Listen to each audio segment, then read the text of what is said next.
prévalence des mutilations génitales féminines au Sénégal est de 24% chez les femmes âgées de 15 à 19 ans.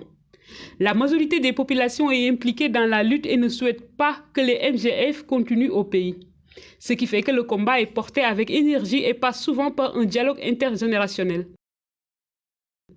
La pratique des MGF varie fortement en fonction de la localité et du groupe ethnique. Elle est la plus courante à l'est chez les Manding, au nord chez les Pulaars et au sud chez les Soninké, Diola et Pulaars, mais quasiment inexistante chez les Wolof et Sérères. Or, les études démographiques qui visent à estimer la prévalence ne prennent en compte que les types 1, 2 et 3. Les types 4 ne sont pas répertoriés. Nous avons rencontré plusieurs femmes au Sénégal témoignant de coupures ou d'enlèvements socket, terme traditionnel désignant des verrues en Wolof. En effet, le récit ne correspondait pas à un traitement médical de condylome, mais semble plutôt être une pratique faite pour des raisons non thérapeutiques sur des organes génitaux des femmes. La question que nous nous posons est donc, ce qui est connu au Sénégal sous le terme d'enlèvement de socket ne serait-elle pas une mutilation génitale féminine?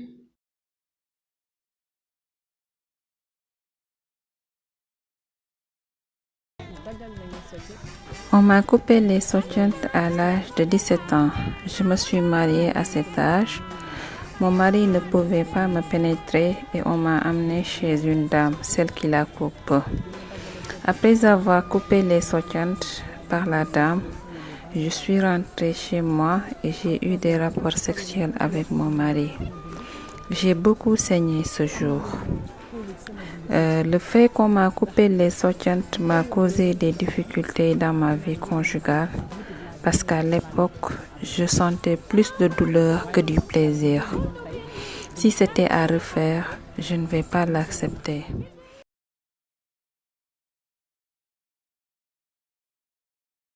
Quand je me suis mariée, le premier jour, mon mari voulait me pénétrer, mais il y avait un blocage, quelque chose qui bloquait à l'intérieur.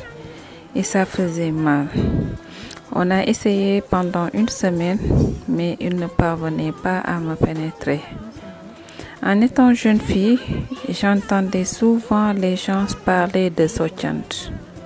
Cela m'est venu à l'esprit et j'en ai parlé à ma tante paternelle qui m'a demandé de venir chez elle le lendemain. Nous nous sommes rendus à l'hôpital chez une infirmière ou sage-femme. Dans la salle, il y avait une table comme une table d'accouchement. Elle m'a demandé de se coucher pour qu'elle vérifie d'abord. Lorsqu'elle m'a touchée, j'ai crié parce que ça faisait mal. Et elle a confirmé que j'avais bien des sockets. Elle m'a prescrit une ordonnance composée d'une seringue, d'une lame et d'un produit anesthésique et d'un gel. J'ai acheté l'ordonnance. Elle m'a fait une piqûre disant que c'était l'anesthésie. Elle a coupé la lame et m'a demandé de se coucher et d'écarter les jambes. Elle a commencé à couper. À un moment donné, elle m'a demandé si je sentais la douleur. J'ai répondu par l'affirmative. Et elle m'a dit que je vais te faire une autre piqûre. Mais je sais qu'elle le disait comme ça juste pour me tromper, car je sentais les coupures. Quand elle a fini de couper, elle m'a demandé de se lever.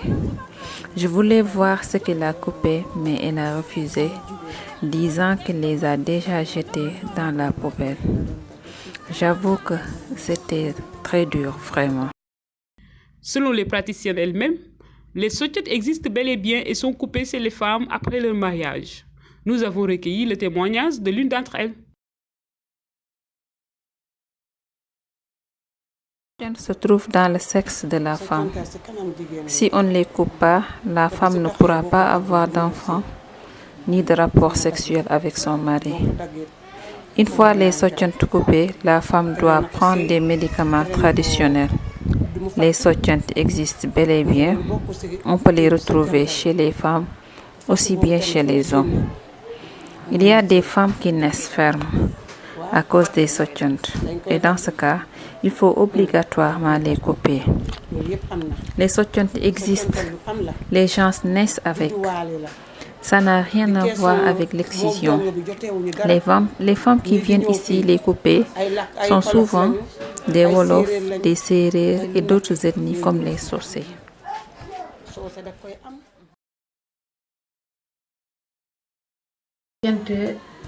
N'existe pas, selon le contexte dont vous avez posé la question.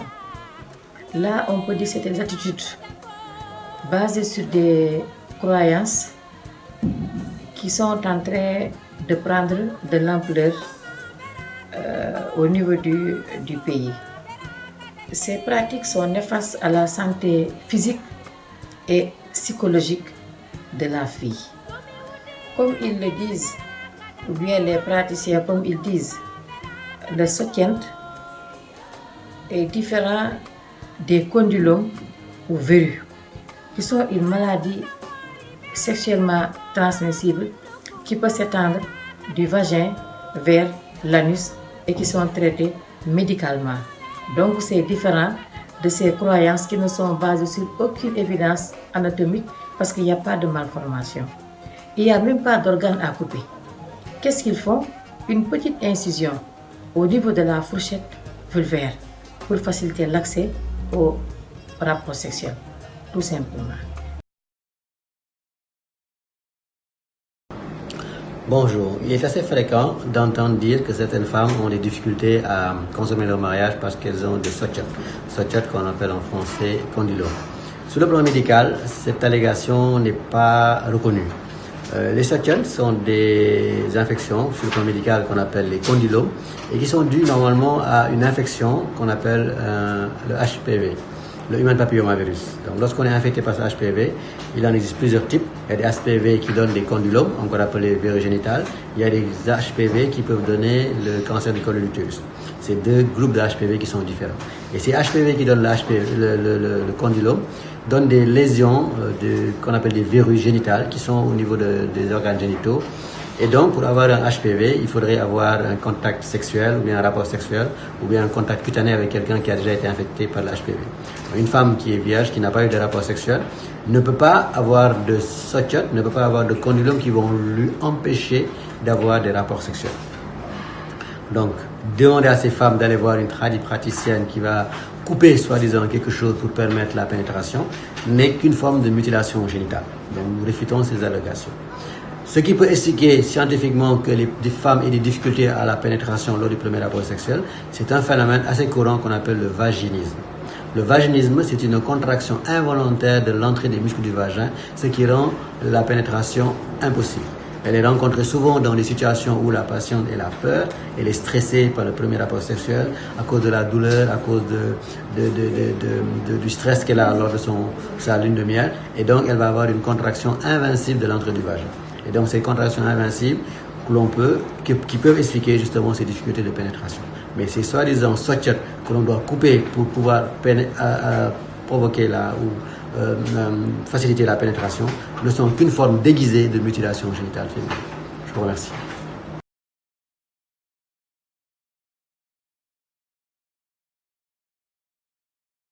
Ce sont les mêmes conséquences que les conséquences de l'excision. Ça peut être immédiatement par une hémorragie, ça peut être aussi par un choc causé par la douleur. À court terme, ça peut être une plaie mal cicatrisée. Nous souhaitons que les résultats de cette recherche soient utilisés pour faire connaître cette pratique néfaste et qu'un plaidoyer soit mis en place pour qu'elle soit reconnue comme étant une mutilation génitale féminine.